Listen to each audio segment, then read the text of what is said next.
Imagine this. A massive C-130 transport aircraft weighing hundreds of tons, flying through the night across thousands of kilometers of sea and land, silently heading toward one of the most heavily guarded air bases in South America. But when it reaches the runway, it doesn't land. It plunges down like a bomb. The rear ramp bursts open. More than 50 elite SAS commandos storm out, right into a storm of sirens and searchlights as Argentina's military flood the airstrip with blinding beams. Their mission? Eliminate every Super Étendard jet armed with Exocet missiles and every pilot assigned to them, then flee through the jungle, cross into Chile, and find a way to survive. Sounds like a Hollywood script? It's not. This was a real military plan, drafted in detail by the British Ministry of Defense during the Falklands War. Its name, Operation Mikado. And this is the full, insane, and top-secret story behind the mission that was never carried out.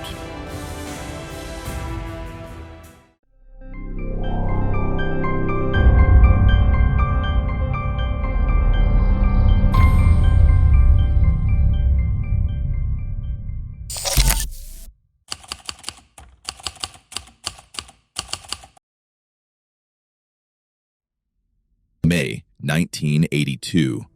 The Falklands War had officially begun. In central London, a stream of urgent reports poured into emergency briefing rooms at the UK Ministry of Defense. Generals, senior officers, and politicians gathered around maps of the South Atlantic, where a massive British task force was steaming toward the Falkland Islands, British territory recently seized by Argentine forces. On the far side of the world, in cold mist and murky seas, over 100 Royal Navy vessels moved in silence. Among them were the aircraft carriers HMS Hermes and HMS Invincible, both straining toward the distant archipelago. On board were thousands of troops, fighter aircraft, and advanced equipment. This was the UK's largest military operation since World War II. At that moment, the mood in Britain was confident yet tense. The Royal Navy's power, with carriers, destroyers, and nuclear submarines, was believed to be unstoppable. But they underestimated a small threat, no bigger than a fishing boat, yet capable of destruction equal to an airstrike. That threat had a name: Exocet. May 4th, 1982. A Super Étendard fighter took off from Argentina's Rio Grande base, flying low over the sea to avoid radar. It carried one of the most terrifying weapons in modern naval warfare, the Exocet AM-39 air-launched anti-ship missile made in France. When the aircraft's radar picked up a British naval group near the Falklands, the pilot launched the missile. Using active radar homing, the Exocet streaked forward at ultra-low altitude, nearly undetectable until it was too late. The destroyer HMS Sheffield, escorting HMS Hermes, had no time to respond, no defenses activated. The missile punched through the hull, igniting a fierce blaze. Within minutes, the ship was burning out of control. 20 sailors were killed. The UK was stunned. The sinking of Sheffield rocked British military leadership. On ships throughout the fleet, anxiety grew. Could they survive more attacks like this? The Exocet wasn't just hard to shoot down, it was nearly impossible to detect in time. Ship radars had only seconds to respond as the missile skimmed the waves at supersonic speed. It was the first time a modern Western warship had been sunk by a cruise missile in actual combat. Not long after, the merchant ship Atlantic Conveyor was struck by another Exocet, resulting in severe losses of helicopters and key logistical equipment. Britain's logistics chain was shaken and national morale began to sway. The entire Falklands campaign faced disruption. But that wasn't the worst part. In urgent meetings at Whitehall, British military and intelligence leaders reached a chilling conclusion. Argentina still had at least 4 Exocet AM-39 missiles, and 4 Super Étendard jets that hadn't flown yet. Sheffield had only been a warning. The next strike could target the carriers, the heart of British naval air power. If another Exocet hit HMS Hermes or HMS Invincible, the entire campaign could collapse. Without air cover, British troops couldn't land. If the invasion failed, Prime Minister Margaret Thatcher could fall. The Conservative Party might lose power. Britain's global standing could be shattered. Panic swept through the Ministry of Defense. Every option was considered: intercepting missiles at sea, hunting the jets from the air, pressuring France diplomatically to disable the missiles, even trying to buy leftover Exocets off the black market. But none of these were guaranteed. They needed a decisive plan, a preemptive strike, a way to destroy the Exocet threat completely. In a quiet basement room of the Ministry of Defense, a bold and borderline insane idea began to form. A plan unlike anything in modern British military history, to strike directly at the heart of the threat, to storm Argentina's Rio Grande airbase, to destroy every Super Étendard and eliminate their pilots. The name of the plan: Operation Mikado.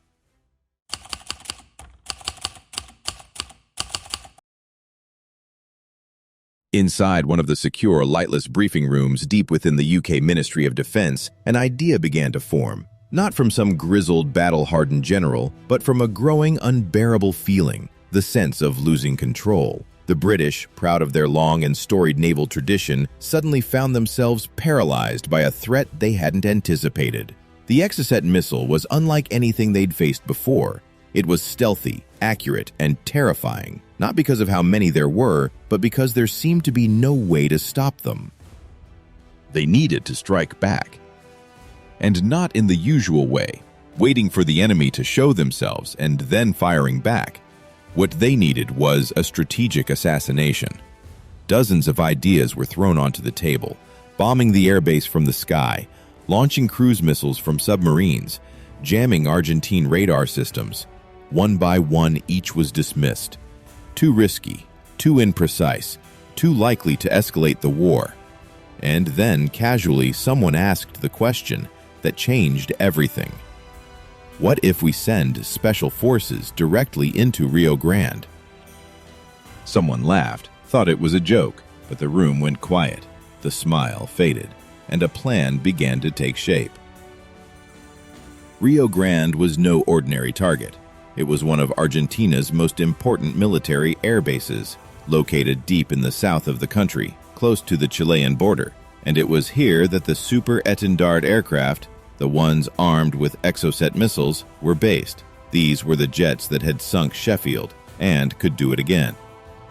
If a special forces team could infiltrate the base and destroy those planes, the threat would be wiped out at its source. No more Super Étendards, no more Exocets, no second Sheffield. But the madness of the plan lay in how they would get there. A C-130 Hercules, a massive transport plane, would fly either from an aircraft carrier or Ascension Island straight toward enemy territory. Instead of parachuting in or landing covertly, it would crash down directly onto the runway.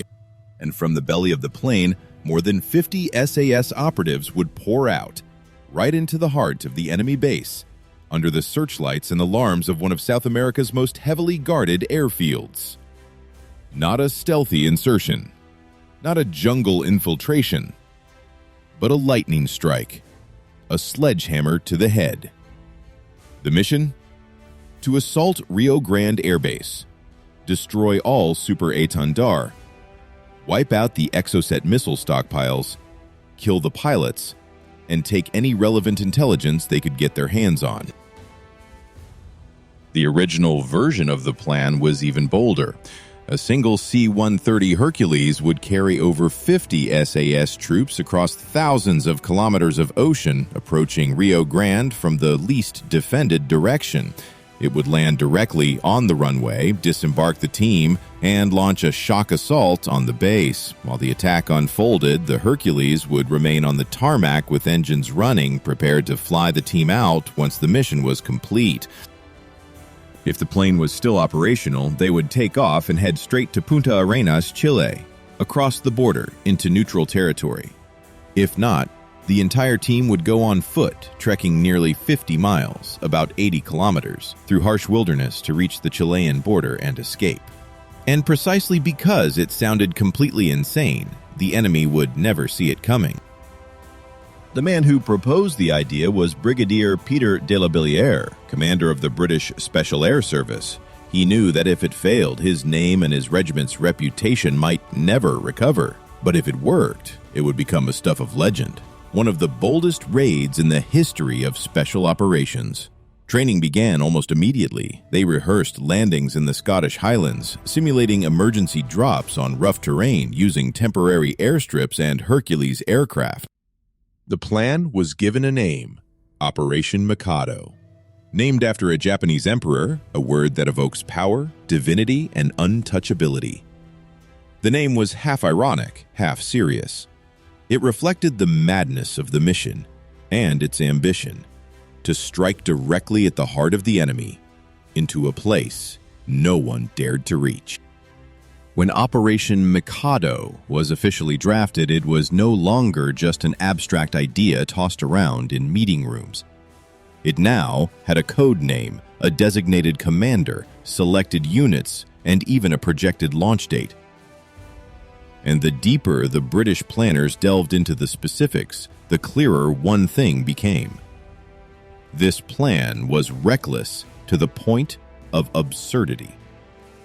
But it still gained support from high-ranking commanders, because their desperation had begun to outweigh their caution.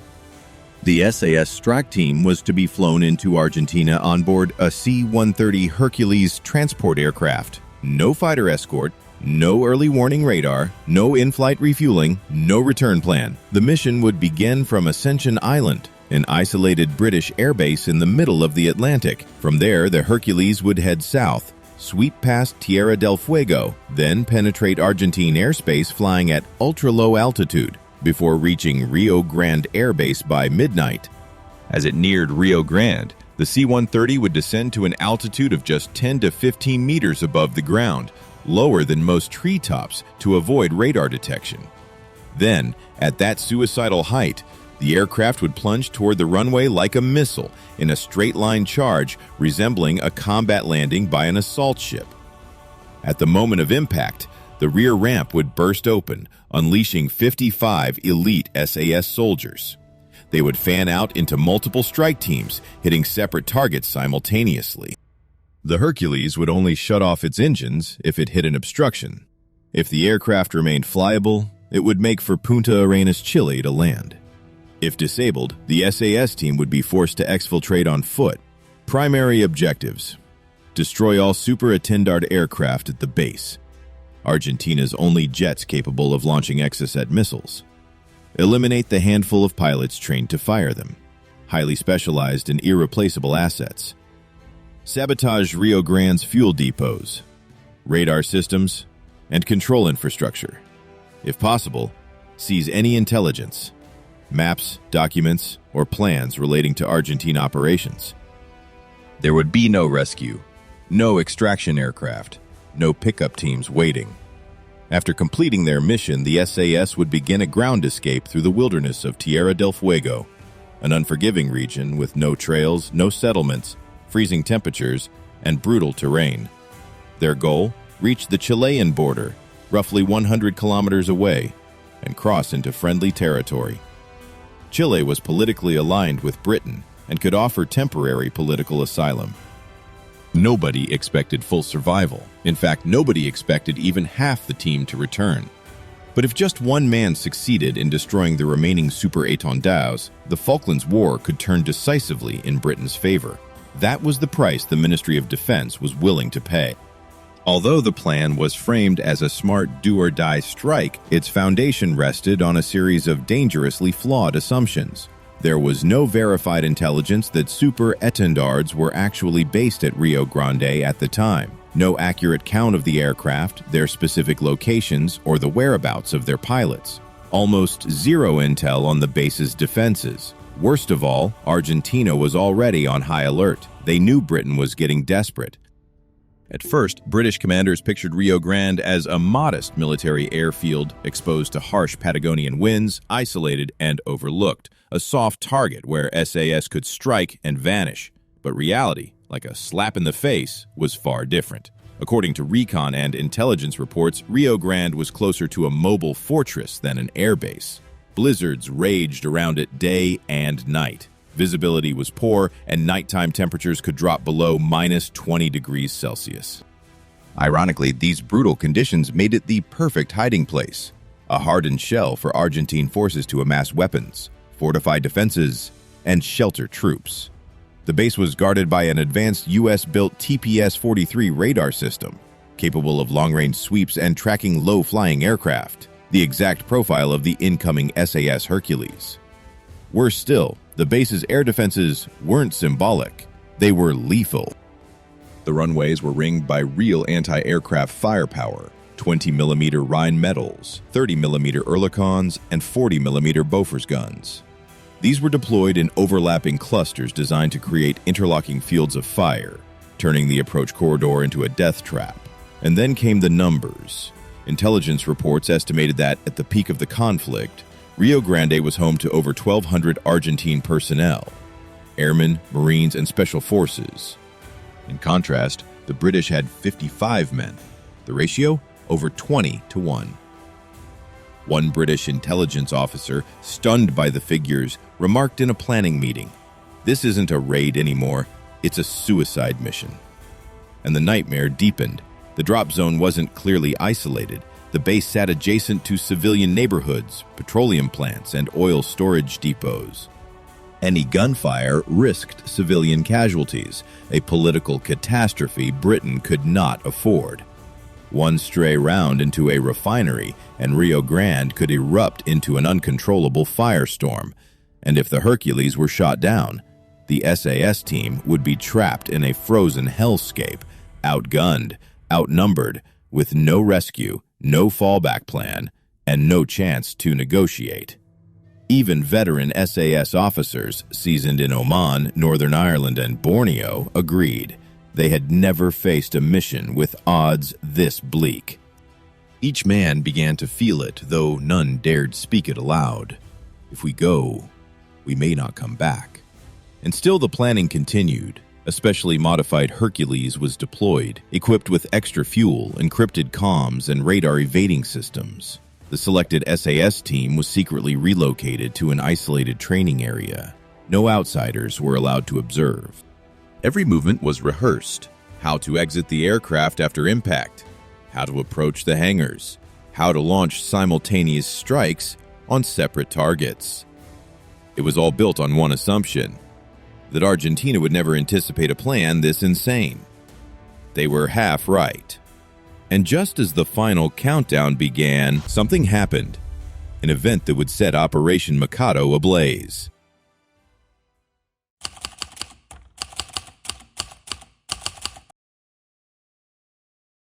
No one in the British military at the time, not even the most battle-hardened veterans, could stay calm upon hearing the idea to charge head-on into Argentina's largest southern airbase on board a multi-ton transport aircraft in the middle of the night and somehow survive to return home. And so, before Operation Mikado could be green-lit, one deadly prerequisite had to be fulfilled: advance reconnaissance. This wasn't just a technical step. It was the only thing that could transform Mikado from a fantasy blueprint into a plan with real-world viability. Without it, every calculation would be blind. A submarine, an SAS team, and a frozen shore.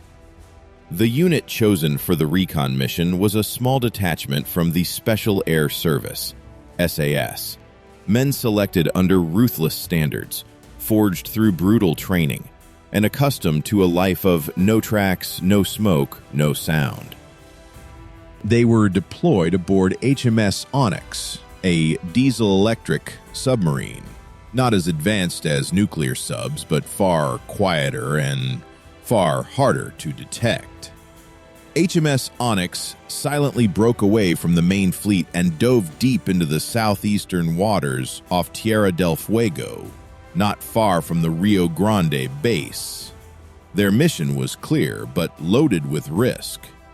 Approach the Argentine coastline using inflatable rubber boats, conduct visual surveillance and sketch preliminary landing maps, assess whether it was physically possible to reach the base from the coast, confirm whether Super Étendard aircraft were operating in the area, The SAS team left the submarine under the cover of night, each man cloaked in blackout gear, carrying recon equipment, cameras, rangefinders, infrared binoculars, and only enough ammunition for self-defense. Everything seemed to go smoothly at first. They reached the shoreline, undetected. The beach was cold and deserted, wind howling through the darkness. In the distance, the lights of Rio Grande flickered like ghostly silhouettes behind the fog.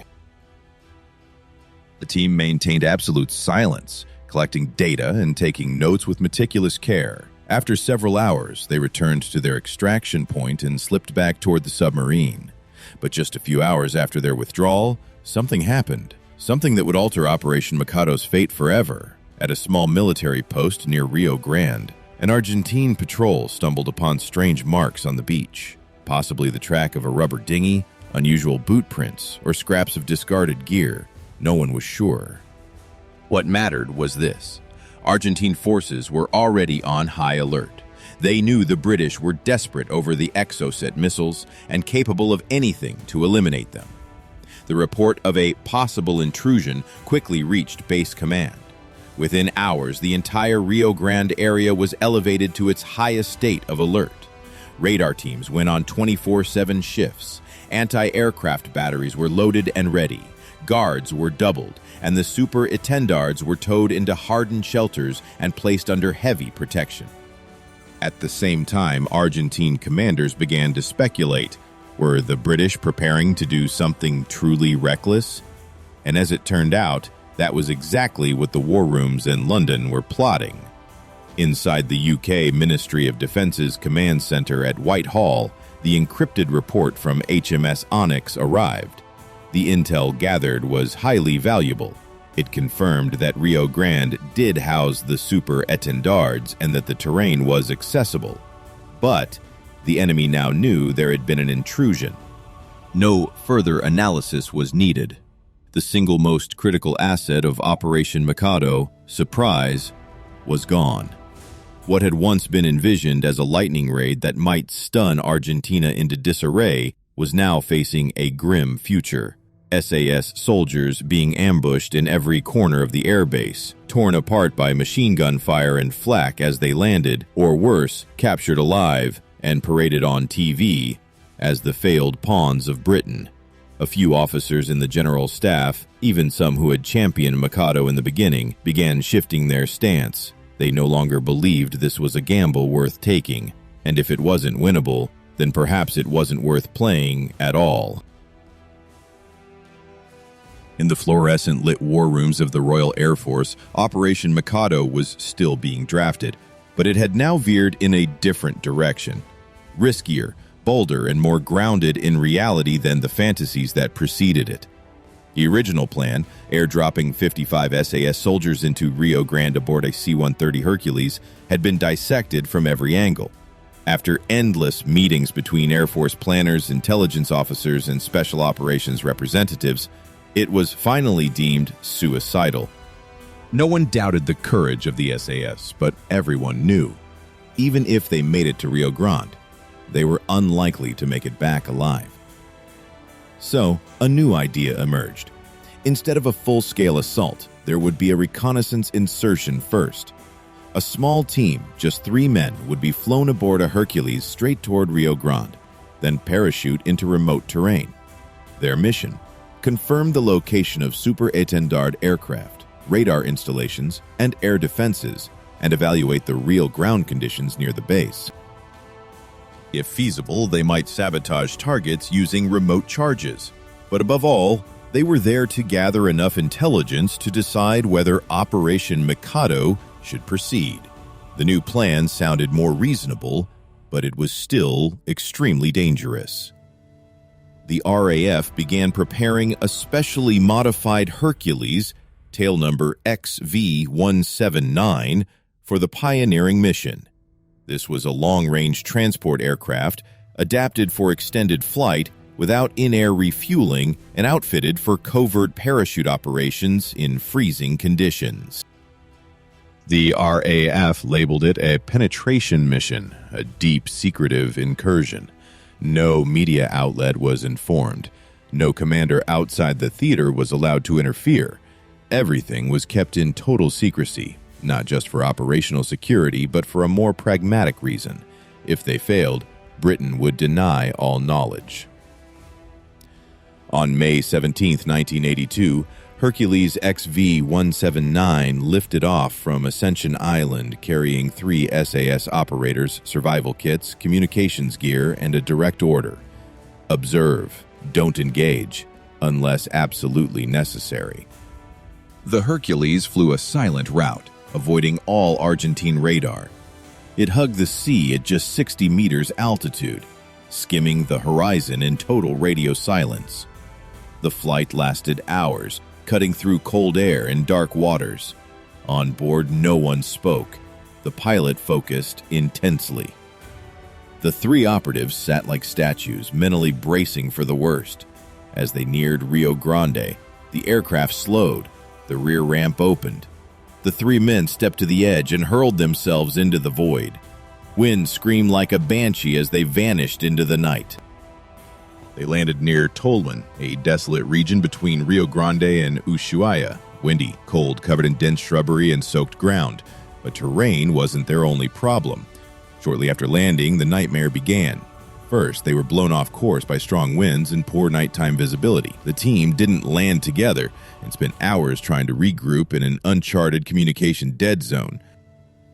Second, their radios and navigation tools failed. In the freezing temperatures, batteries died rapidly. Rocky terrain and weather interference rendered their signals useless. Third, and worst, they were discovered. A local Argentine police patrol near Tolwyn spotted odd tracks, possibly tire prints, heavy boot marks heading into the forest. Hours later, regional radio stations broadcasted 3 suspicious individuals, possibly spies, have entered Argentine territory.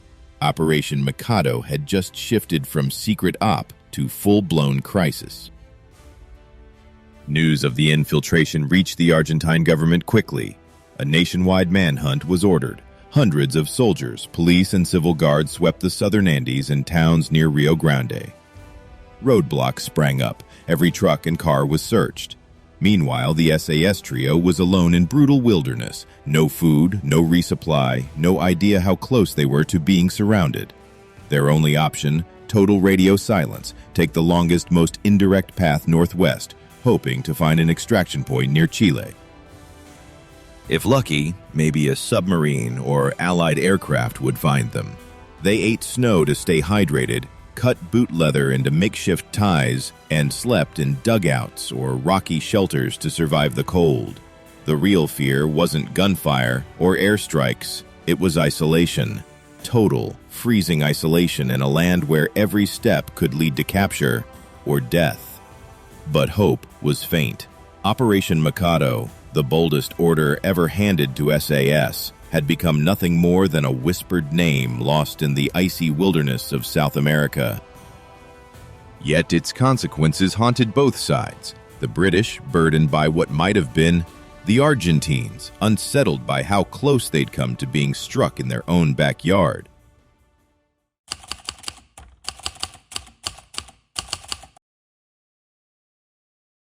Somewhere in the frozen wilderness between Tallinn and the Chilean border, the 3 SAS operatives were still alive, but they were no longer warriors prepared to strike the enemy. They had become shadows, exhausted, starving, and clinging to every breath just to stay alive in the desolate Patagonian tundra. All communication with their command had been severed completely. For days, they lived like hunted animals, not to attack, but to disappear. No updates from Britain, no signals from the Hercules that brought them in, and they understood with grim clarity no one was coming to get them.